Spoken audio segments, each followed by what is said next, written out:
What's up, Ragin Nation? How's it going? This is Alex here, and you're watching the Marvel edition of the Ragin Nation Show. This is just a web series where we're talking about all things that matter to me in the world of Marvel films. This is episode number 58, and in this episode, we got a lot of big news to talk about. We got to talk about stuff in the Marvel Cinematic Universe. We got to talk about stuff that's going on at 20th Century Fox, and then we also got to talk about stuff that's going on with Sony. But first of all, let's just talk about the Marvel Cinematic Universe, and it looks like Ultron has officially been revealed in 1/6 scale format. Hot Toys has just released their official photos for their Ultron 1/6 scale figure, and it is huge. Specifically, it is tall, actually. That's what I meant to say, because it stands at 41 centimeters tall. Now, typically, 1/6 scale figures 12 inches, 30 centimeters. This is 41 centimeters tall, and it is, in inches, that would be 20 inches. That's quite a tall figure. You know what I'm saying? And it looks like this gives you a bit of a scaled down representation of how big Ultron would be when compared to, you know, the Avengers. So this is going to be pretty interesting, knowing that he's such a huge and formidable opponent. All right. Now, what's really cool about Ultron from Hot Toys is not only is he super detailed, but he's got like LED lit up eyes. He's got this really sweet face, and those eyes really give, you know, this robotic character, this cybernetic AI character, personality. The eyes really give it personality. So I'm really impressed with this figure, and of course this figure will be available at all your regular retailers, as well as www.urbansamuraihobbies.com. Go give my friends some support. You can check out what they got. Anyways, what else do we got to talk about? Oh yeah, let's talk about X-Men. Let's talk about the X-Men universe from 20th Century Fox, and you guys already know that there's a Deadpool movie going on, there's a Gambit solo movie going on, but let's go back to talking about X-Men, okay? Now, what I wanted to talk about is that originally XMen Apocalypse was not going to feature any of the older cast members. I'm talking about the original cast members. It's supposed to be the trilogy of the third installment in the trilogy of the younger X-Men members, which means, you know, the first class members, all right? But, you know, it was possible that Hugh Jackman might make an appearance. That's not 100% confirmed now, but it is confirmed that Ian McKellen will reprise his role as older Magneto. Now, I'm not sure how that's going to play out in the movie, because, you know, they did all their time traveling in the previous film, Days of Future Past. You know, there's not going to be any time traveling going on in the third installment in Apocalypse, so I'm just thinking it's going to be a flashback scene. Okay, Ian McKellen will be old Magneto in a flashback scene in X-Men Apocalypse, but that is confirmed. Okay, so we can guarantee that old Magneto, played by Ian McKellen, will be there. Okay. As for Hugh Jackman playing Wolverine, I was thinking possibly another cameo appearance or just a smaller supporting role, but it is also possible that he might not show up at all. All right. Now, moving on in other X-Men news, you know, they're also going to be working on the third installment of the solo Wolverine films. All right. Some are calling it the Wolverine 2. Other people are calling it Wolverine 3. I mean, you can call it whatever you want, but it is the third solo outing for Hugh Jackman as the Wolverine, all right? Now, what's really interesting about this is that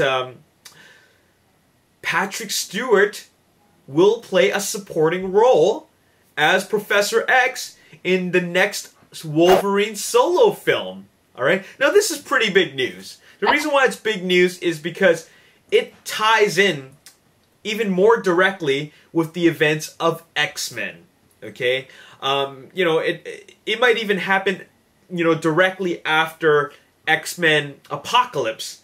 But all I know is that Patrick Stewart will play a supporting role, and that would, of course, be Professor X. Maybe he's going to be partnered, you know, like quite tightly with Wolverine. All right, maybe he will be appearing quite a bit in the next film, but who knows? But all we know is that he's going to be there, and they're calling it kind of like X-Men 4.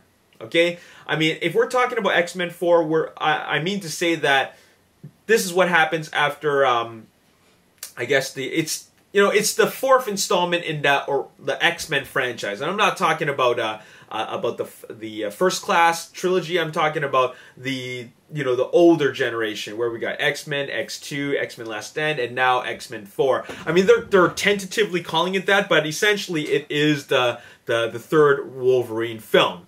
Okay, so that's what's going on. But what's most exciting is what's going on at Sony.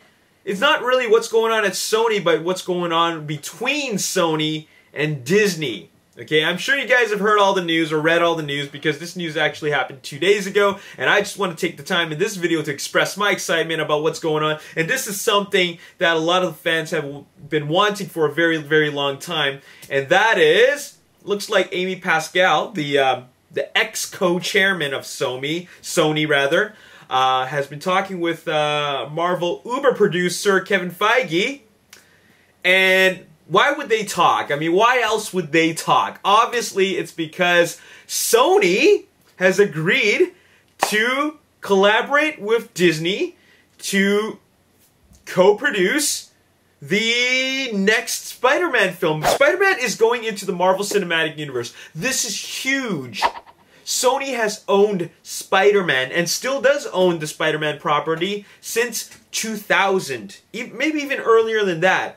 But for the last 15 years, Sony has owned Spider-Man, and they haven't let go. They still haven't really let go, but they've loosened the leash a bit, and they've actually done the talks with Marvel, or rather Disney.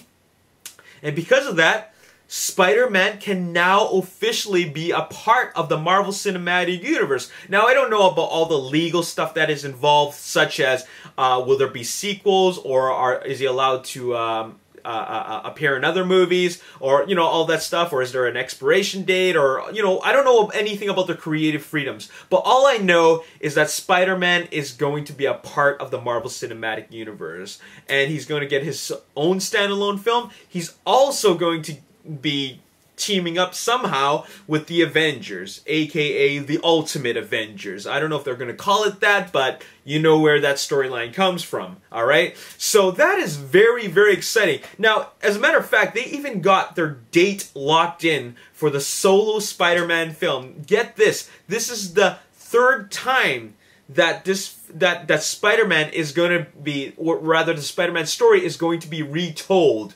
The exact date on when we're going to see the new Spider-Man film will be July 28th, 2017.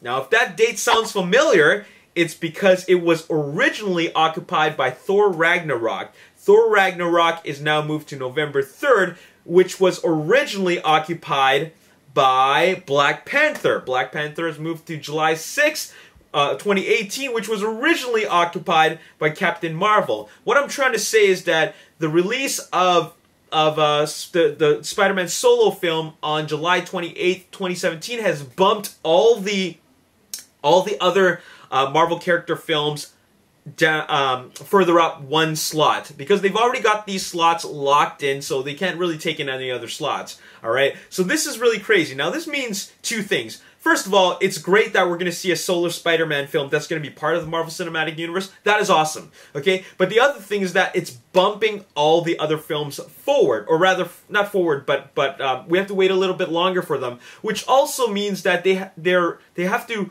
replan their story. Okay, there's a reason why these films appear in the order they appear, and that is because Marvel, or rather Disney, has a bigger story for us in how they're planning to introduce all these characters. Each character story ties into a bigger story. Now, what's also very interesting is that the Avengers Infinity Wars Part 1 and 2 remain unchanged. Their dates remain unchanged, so I wonder how that's going to affect the story. Alright? They're going to have to rework some of the story details as they go along, but all I know is that Spider-Man is going to appear 2 years from now, 2.5 years from now, in his own solo film. Now, what about the talk about Spider-Man appearing in Civil War?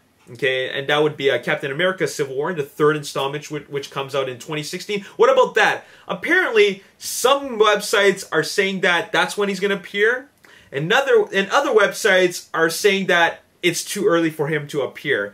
And in fact, they're saying that his first appearance will be on July 28th in his solo film in 2017. All right, but Kevin Feige mentioned that, or rather, Amy Pascal, one or the other, mentioned that his appearance will be, he will have a collaborative appearance with some other Marvel characters that we've seen before, but it won't be revealed just yet. Okay, so I don't know. Who knows when's that going to happen? Maybe his next appearance will be in Avengers Infinity War, or maybe he's going to have an appearance with some of the other characters after he's made his solo appearance. All right, so that's pretty exciting. That's very, very exciting. This is really, really big news, to be completely honest. I mean, it was big enough news that Captain America and Iron Man were going to team up in Civil War. But this is even bigger, because this is something that fans have been waiting for a very, very long time. Now, considering that this is another reboot, that means we're going to get another version of Peter Parker. Now, I don't know if they're going to tell the origin story all over again, but all I do know is that Peter Parker is supposed to be like a kid, you know, like a teenager or a young adult. However, all the Avengers members are a little bit older. Quite a bit older, as a matter of fact. But there's some rumors going around that they have some potential candidates for who's going to play Peter Parker. And the first one is Logan Lerman, who was the kid in Fury, the young tank crew member in Fury. And also Dylan O'Brien, who was in the Maze Runner, the protagonist in the Maze Runner, the main guy. All right.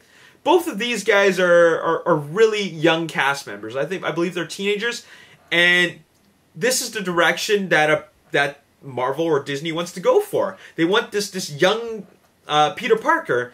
Now that's going to contrast a little bit with the Avengers team, because the Avengers team are a bunch of like older adults. All right. Now you have Peter Parker, who's a teenager.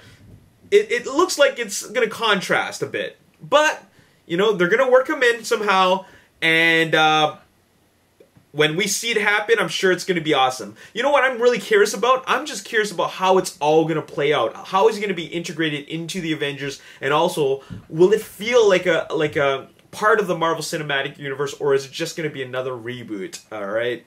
I don't know, but all I know is that it's happening. I'm really excited about it. I'm excited to see it happen, and it's going to happen 2.5 years from now. Okay, so that's great news. Now, what's up with Sony? What's going to happen with Sony? Apparently, the next thing on their mind right now on their slate is Sinister Six. Okay, Sinister Six is what they're calling a soft reboot for the Spider-Man franchise. Okay, apparently Andrew Garfield was fired, but the fact is that they want to start all over again with Sinister Six, and apparently it is happening for 2016. Nothing has changed. Just because they're collaborating with Disney doesn't mean their plans for Sinister Six are thrown out the window. The fact is that they want to make it happen. Drew Goddard is supposed to be the director. It's going to be filming in Vancouver. It's going to come out in 2016, and it's supposed to be a soft reboot, which also means that another version of Peter Parker may or may not appear, okay, because they're not getting Andrew Garfield. And there was also talks about, like a female Spider-Man, or maybe they're going to get, Miles Morales, the Spider-Man. But all I know is that Sinister Six is happening. A solo Spider-Man film is happening as part of the Marvel Cinematic Universe. And then Spider-Man is going to collaborate with the Avengers in a future movie after his solo appearance, all right? That's all I gotta say in this video. This is all very, very big news. I'm really excited about all of this. I'm also excited about Professor X's collaboration with Wolverine, because I always felt that they had good chemistry whenever they're on screen together. They always have this involvement with each other. So there you have it. That's all I gotta say in this video. I'm very excited. How do you guys feel about all this news? Let me know in the comment section below. As always, if you enjoyed this video, hit the like button, subscribe to the YouTube channel, like me on Facebook, The Ragin Nation. Also follow me on Twitter @RaginNation. My name is Alex. Thanks for watching. I'll see you next time. Peace. These aren't superheroes per se. They don't wear masks. They are Kingsmen. They're part of the Secret Service, and Kingsman is actually a real thing. But